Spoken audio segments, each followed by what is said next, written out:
Hello, and welcome to Navigating to Success. I am Jeff Carlton, your host, and I'm joined today by Mr. Troy Downing. It's an incredible honor to have him. He serves as the Montana State Auditor and has a stunning background in the business world and is a huge boon to economic development in Montana. And we're going to ask him a few questions, get his tips and tricks along his journey and what the commission what how he can help your business potentially in Montana. So before I mess it up and get corrected, I'll kick it over to Troy and let him tell you about himself and what he does as the Montana State Auditor. Well, Jeff, thank you for having me here. This is probably one of the most difficult offices to run for because the name of the office has nothing to do with what we actually do. So the Montana State Auditor is constitutionally named. It's one of the five statewide offices. And, the only official duty, constitutional duty of this office is I'm one of the five ex officio members of the Board of Land Commissioners. And what we do is, the land board is we manage the state trust lands. It's a little less than 5.5 million acres. And, there's agricultural leases, grazing leases, timber production, oil and gas, natural resource development, all the things that we do with our dirt here. And the proceeds of that fund our land grant universities and our public schools, so our K through 12. So that's the only constitutional duty. So my statutory duty is this office. I'm the Commissioner of Insurance and the Commissioner of Securities. So we regulate the insurance industry for the state, which is a big deal because insurance is regulated at the state level. And so, the lion's share of that regulation is happening in the states. And then on the other side, we regulate securities for the state, but that is primarily regulated on the federal side under the Securities and Exchange Commission. So what we do here is we license, financial services, investment advisors. We do examinations, we do investigations, all that sort of stuff on the state level. But probably a big umbrella that's important to understand on all of that is we are a criminal justice agency. And so we investigate and prosecute bad actors in those two areas, in insurance and securities. And for your viewers here, the insurance part is pretty easy to understand. We regulate auto insurance, home insurance, life insurance, all that sort of stuff. Securities is often a little bit more vague for people. So if it involves a security, which is, there's a very broad description of what a security is, and I'm not going to go into the details there, but, if you just think of financial services, and if you are investing money, then there's a very high chance that constitutes a security. And as a criminal justice agency, we investigate and prosecute bad actors in that space. So, bad actors that are perpetrating, Ponzi schemes, that are emptying people's retirement accounts, that are, there's a lot of financial fraud that we investigate and prosecute that's perpetrated against seniors. And that's a huge issue. About 75% of the financial fraud that we investigate is perpetrated against seniors. And so we also have in this office what we call a financial abuse specialist team. And what that does is it's a group of investigators and prosecutors that specialize in financial fraud against seniors. And another part that I think is really interesting, and probably be interesting to your audience, that we do under this, when I put my securities commissioner hat on, is capital formation. And so that's a fancy way of saying, raising money from investors for your business. And generally, if you're raising money for a business and it's not a partner, so they're not an active participant in your company, then that's probably a securities transaction, in which case there's probably some paperwork you need to file. And that could go from the very simplest of doing something like an interstate or a crowdfunding raise all the way up to doing a public offering and everything in between. And so on the capital formation side, what we do is we do a lot of outreach. We work with businesses, with people who are looking to invest in businesses, and we try to help put those together with an understanding of how Montana businesses can raise money from Montana investors and do it by the book legally and understand the resources that we have in training and education. So where would a startup or an existing business that is looking to expand start getting educated or find out information to tap into those resources that you provide? A couple of things. First of all, just go to our website, csint.gov, and we've got a bunch of information there under the capital formation side, and it talks about the various exemptions under the Securities Act, the Federal Securities Act, that you can do to raise money without having to do a full-blown public offering. So it gives you a lot of information there. The other thing is we do a lot of outreach. We had that was about 3 months ago. We hosted a capital formation summit in Bozeman, and it was actually a lot of fun, because a lot of people think when you're talking about raising capital for a business, they automatically think technology. And yes, we've got a growing technology industry in Montana. We've got talent coming out of our Montana universities. We've got money that understands that's coming into the state. And there's a lot of opportunity there. But what was really fun about our summit that we did, including, we talked about the legal side, we talked about lessons learned with startup companies, and how they overcame hurdles and obstacles. But one of the panels that we had in there that I really liked is that I moderated myself. It wasn't a bunch of tech companies. We had Old Salt Co-op there, which is a beef cooperative here in Montana. We had Montucky Cold Snacks, which is a beer company in Montana. So we had all this breadth, some touching agriculture, manufacturing, some technology. All this breadth to really show that it's not just about tech. There's a way to raise money for businesses in Montana, and I think just having connection with that community and having these types of events that we're hosting. There's other groups hosting around the state where you have money looking for ideas and ideas looking for money is always a good starting point. But I would say if you're interested in this, I would just start out at our website and look at the section on securities and capital formation. There's a lot of good information there. We've got some that's geared towards starting veterans starting businesses, just the general public, and there's a lot of good information there from, like I said, from crowdfunding on up. Oh, that's fantastic. I love the money looking for ideas and ideas looking for money line. I might have to rip that off and use it. That's a good one. Um, well, it's exciting, and it's exciting to see that we're playing to our core strengths in Montana with the agriculture and the ranching, as well as attracting new tech talent. I interviewed somebody last week, in fact, that had moved their operations out of another state into Montana because of the tax advantages and really just the culture of Montana. So I see that as a success for the region. Tell me a little bit about the education or the economic education initiative that you run. Well, so here's another interesting part is when I put on my insurance regulator hat, one of the big national issues that we are trying to tackle is financial literacy. When I put on my securities regulator, my commissioner of securities hat, one of the big national issues that we're trying to tackle is financial literacy. This is a big issue, across the country, and I think there's a lot of opportunity for that outreach, including what's happened in the legislature in Montana last session of mandating some financial literacy education. I think that's a good step in the right direction.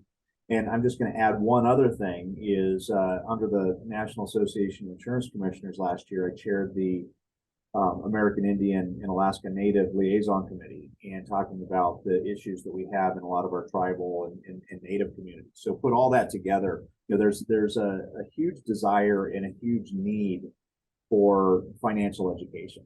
And so you just mentioned MCEE and the Montana Council on Economic Education. I sit on the board there. I sit on a couple of similar boards. And what we're doing there is we're using these tools, which I think are really interesting, to try to educate high school age students and some junior highs as well in the state of Montana by getting them involved in like one of the deals that we do there is the stock market game. And they put together teams at these different schools, and they have a stock portfolio that they're making decisions on. And unfortunately, it's short term, and I really try to emphasize that most investing is you want to have long term goals, not short term goals, but it at least gets them thinking about these concepts. And they put together teams at these schools that compete with other schools, and so there's this competitive aspect in doing that, and I think that's been very effective. The other thing that we do with that group is the economics challenge and a business simulator. And the business simulator one, I think is really compelling of just thinking about inputs and things that happen that affect a business, and simulating all those inputs and outputs and decisions on how to build an effective business. So I think that's all interesting things to at least spark some interest in investing, in building a business, in understanding how money works. And one of the things that I think is incredibly important about that, and actually I'd mentioned, let me just I don't want to be remiss, but we're also doing a lot of outreach in tribal communities and trying to figure out what needs they have. And from this broad spectrum of things that we're trying to do, it's from the very basic of somebody trying to tell somebody what a bank account is, that has never had a checking account. And there's a lot of communities, a lot of families, a lot of people that don't quite understand what that is. So there you're starting like at the square one and trying to build a foundation that if you get into a more advanced version of this, then it's okay, you understand money, you've made some money, how do you turn your money into more money? And so just understanding investment, and how the markets work and what the opportunities are there. But one of the things that I think is incredibly valuable and important, at least what we're doing at MCEE, is we do teacher training. And what I want is I want people to hear about these programs. I want parents and community members to think, is this happening at my school? Is this available to my kids? Is this available to my grandkids? Is this available to my community? Because you want to invest in that generation or those generations, because they're going to be your future customers. They're going to be your future employees. They're going to be your future, community leaders. They're going to be people there. So you need to, keep investing. And what I want is those communities to be saying, well, if this is not at my school, how do I get it there? So that's the first part is, reaching out to the communities. And the second part is we can get 100 students involved, and that's great. We hopefully lit a spark in 100 students. But if we get 100 teachers involved, that's an amplifier, because each one of those teachers is just, parlaying that into a wider and wider base of students. So at MCE, we do teacher training, and we have an annual teacher training conference and get together, which I think is incredibly valuable, so that these teachers understand what tools are out there and what we can do to help in really elevating understanding finance, money, investing, economics, all these things that are going to be huge players in everybody's lives moving forward. Well, I love the way you got so animated, and your passion for what you're doing is quite evident. I appreciate that, and it's spectacular what you're doing. So I'm going to take you real quick in the short time that we have left, kind of rapid fire, back to where you started. With is New York University and teaching, and then what was your spark to found your tech company in the late 90s? Well, it's a little bit of a long story, but I'll try to keep it to the interesting points. But it really starts out. I grew up in a poor family, and I knew what it was like to want and to want more. And I was blessed and ended up being able to put together money and scholarships and student loans to go to school and eventually started teaching. Well, I started out as a research scientist at the Courant Institute of Mathematical Sciences at NYU. And then I taught there for a couple of years before leaving. And, that was a great time in my life. A poor kid from a single parent family, that was able to have a teaching and a research position at one of the largest, private universities in the country. I mean, that was a big deal. I made it.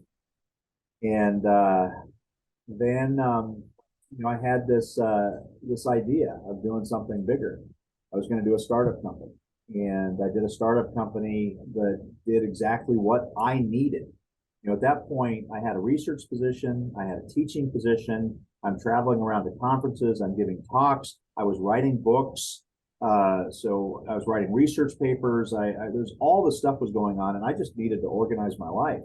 And so I wrote, some groupware software that ran on a web server that did all that stuff. It was a calendar, asset a scheduler, conference rooms, that sort of stuff. Contact manager, it was basically personal information management.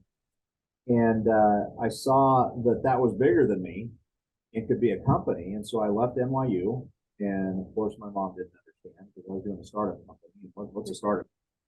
But, took that risk. And that's one of the things I talk about a lot when talking to folks about building companies and about investing is really understanding what kind of risk tolerance you have. Obviously I had quite a bit of risk tolerance back then and still do. But it's a big player in a lot of things. And so I left there to do a startup company. And long story short, in the late 90s, did a merger with my company with a nascent Yahoo Incorporated. And, that was a life changer. It was, financially, it was very meaningful. And I was surrounded by smart people that were, changing the world. And I loved it. And so this was the first time in my life that I ever really had some money. And I saw an opportunity to help other people do the same thing that I was doing. And obviously there were, personal goals as well. So I was angel financing and helping, other startups and other guys that were where I was back when I left NYU, try to do the same thing, and had some success there. And then you had quite a bit of success there. And as you fast forward, I was really just burnt out on technology and was ready to do something different. And I started dabbling in a couple of different things, commercial real estate, and, some other projects. And then probably the biggest life changer in my life is when September 11th happened. And when September 11th happened, and I first found out about it, which was, about a week after, because I was up moose hunting in Alaska when the towers were hit. And when I first found out about that, I was picturing the towers falling down and taking out Lower Manhattan. I had the same feelings we all did, the sadness at the losses, the anger at being attacked, the sense of violation of being attacked on our own shores. All that stuff is going through my head. And then something else welled up inside of me. And, I grew up in a poor family. My mom was a checker in a grocery store, had 3 kids. I had a stepfather that was, kind of in and out of the family. Eventually, my mom divorced, but, so basically grew up in a poor family. And I'm out moose hunting in Alaska on September 11th. Where else, this is obviously after Yahoo, where else in the world could you do that? Grew up in a place where, unplanned pregnancy to a teenage mom, and here I am, and I've got, just this incredible success. And I really attributed that success to the opportunities that I had as an American. And I started thinking when we were attacked after September 11th, what have I ever done to this? What have I done to pay that? What have I done that was, well, I mean, I've given to charities, I've supported charities, that sort of stuff. Never anything that made me really feel good, like I deserve everything that this country represents and allows a poor kid from a single parent family to do. And I needed to do something, and I got out of the bush. And the first day I had because I couldn't fly over Canada, first chance I had, I walked into a recruiter's office, and I told him, hey, I used to teach at New York University. I've got a pilot's license. What can you do? And the recruiter looked at me and said, how old are you? I said, 35 or 34, I'm sorry. He goes, good, 35 is the cutoff. So went off and took the ASVAB, went back and tried to talk me into going to Intel and listening to what Intel was and going, it sounds like I'm going to be in a dark room staring at the computer all day. I don't think I'm going to thrive there. Says, okay, I'm going to have you talk to Chief Rhodes. And this guy walks in a flight suit and starts telling me what he does. Says, best thing I could imagine doing with my life. No, what do you do? Says, well, we fly these helicopters in formation 50 feet off the deck in the middle of the night with night vision goggles on, and find busted up kids out in the desert and we bring them home. And the hair stood up on the back of my neck, and I said, that's me. So ended up going into an Air Force combat search and rescue squadron. I did a couple of tours there. Again, nobody understood, he did what. It's kind of like when I left NYU, nobody's ever understood these decisions. It was a very personal and important one to me. And, while I was doing that, there was a little bit of active duty, but most of it was the Air National Guard. And so I had a lot of time when I was. New York Guard? What's that? Was it New York Air National Guard? Actually, I was out of Moffett Field with the 129th Rescue, which is in kind of the South Bay area. Right. And so while I was not deployed or training or doing domestic search and rescue or counter drug, we did a lot of counter drug work. I built a real estate company. We're in 12 states across the country, and we did mostly self-storage, and it was just a great opportunity. And I started raising money, first friends and family, and then started raising money through the independent broker-dealer network. And so we had a broker-dealer, so we got licensed under FINRA, so had a securities license as we're making sure we're doing this the right way, and built that into one of the largest privately held storage portfolios in the country, and then saw an opportunity to build an insurance company on top of that. First, we're looking at our own needs, and then saw an opportunity to sell tenant insurance to storage tenants. And so we built an insurance company for our own tenants, and then saw a larger opportunity to sell that to other storage operators, and that became, I think we're in 42 states before I sold my interests out of that. And so that became, a big deal for us. And so then, just that little bit of background, I had the securities background, raising money for the commercial real estate. We also did some other stuff like medical device companies, and some other kind of alternative investment stuff. I had my insurance experience building a nationwide insurance company. And when the seat became available that I sit in now, I looked at that and I said, that's the commissioner of securities and the commissioner of insurance. As far as I know, there's never been somebody in that seat that actually had both a securities and insurance background. So I thought that was an opportunity. And then more so, it's like I said, it's a criminal justice agency. It's a consumer protection agency. And I understand that because I've seen bad guys on the other side, and I've helped put bad guys in jail on the other side. But I've built businesses in these complicated and heavily regulated industries.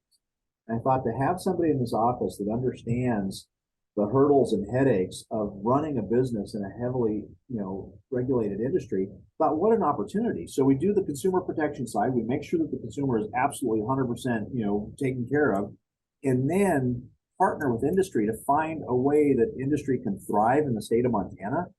And that's a win-win, because the easier you make it to do business, the more people want to do business. The more people that want to do business, the more business you have, the more competition you have, the more innovation you have, the better pricing you have, the more consumer choice you have.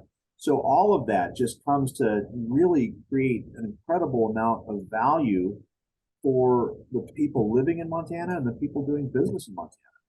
And when I first got sworn into this office, that was the day that I sold my insurance company, because it just didn't it didn't look right to have an insurance company and be in this office. So I sold that to my partners. So that's why I got rid of that. There was no legal preemption. I did just made sure that was not on the table anymore. and just rolled up my sleeves. And when I first came to this office, I had a lot of people saying, "Well, you're going to have these, lifer bureaucrats in there that don't like you, and they're going to try to sabotage, and they're going to try to destroy, and they're going to do all this stuff. And they're not going to, agree with you. What are you going to do about that?" And I said, "Well, I'm going to change the culture." And they say, "Well, how are you going to change the culture?" I said, "Well, I'm just going to show up every day, and I'm going to be there to um, hear what they have to say. They're going to hear me. I'm going to be in that office." And I got to tell you, some of the very early conversations I had with some of the employees here when I first, it's like I had one come in timidly. I'd only been in office for about a month or so, and said, "I just wanted to talk to you." Well, what's going on? He says, "Well, all of the employees are talking about you." I'm rolling. What's going on? I said, "Well, everybody's impressed that you show up every day." And at first, I'm going, "What a sad statement," but but it was flattering, and I think that we really have changed the culture here. So I've got a great team of people, and that's one of the themes in my life: is always surround yourself with smart people and put together good teams. And I think we've done that here, and we're advancing. You know, we're moving the needle in this office. I mean, I think we've done more than anybody's ever done in this office, and we're putting bad guys in jail. We're helping industry. We're out there. All of our outreach we talked about with financial literacy, with our fast team, education, spot scams and protect your families, to capital formation and helping businesses. All that stuff, is part of what I'm really proud of, and that's a well-run agency that's making a difference for everybody in the state. Whether they understand how that's happening or not, it is having a positive influence on everyone. The the most it's an amazing story, amazing history, and I know you're about out of time. Um, so I love the fact that you brought up culture and how critical culture is. I can tell you're a seasoned business owner and entrepreneur. Um, that's fantastic. So, last question, real quick. If you could tell any business owner or startup entrepreneur or your younger self, I'll throw that one in there, one piece of advice, what would it be? Actually, one of the biggest things that I would say is be honest with yourself, and be honest with yourself on your risk tolerance. And a lot of people think, I want to be an entrepreneur, but they don't understand what that means in terms of personal risk, of time, time commitment risk, of all that stuff. And it's okay to not be one, but be honest with yourself there. And I know you asked for one thing, but I'm going to give you a couple of things. That's one thing. The second thing is never be I'm always open to a bonus. okay. Always be open to change. A lot of times, I think people put together a roadmap and they start going down, and even though they may completely see that it's the wrong path, they're afraid to change that path. So always be open to change. And then the final thing, and I think all three of these are equally important, is surround yourself with smart people. Put together a good team. Communicate, work with, employ, engage the best team you can. I I love it. Adaptability is one of my key things because adaptability um, and failure is what leads to innovation, which leads to improvement. So that's a great way to wrap this up and end it. Thank you so much for joining me today, Troy. I can't tell you how much you might impact you might have, depending on how many people actually watch the series, which I hope a lot do. Um, and for everybody that's watching, I hope to see you on the next exploration of somebody's business journey. And if you are a Montana business owner and you're starting out, um, go to the CSI website and see how they might be able to help you prosper. We'll see you next time. Thank you.